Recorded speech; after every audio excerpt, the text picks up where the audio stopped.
Hello friends, in this video we are going to see this X3 kit which is painted and graphics work everything has done and fixing it, and our customer wished to do this design, and not this design, any design if you wish we will do it.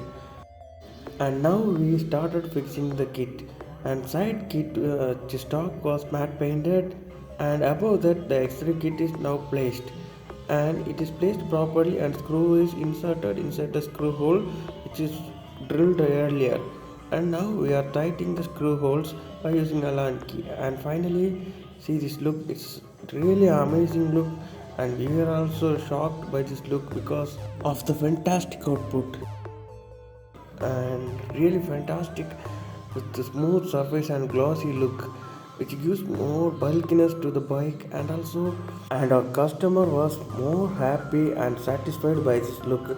And also one more thing, it's 100% fit, you can see in this video, and also it's flexible, lightweight and compact, and it's very easy to fit. It's just plug and play, and non-painted is rupees 1700.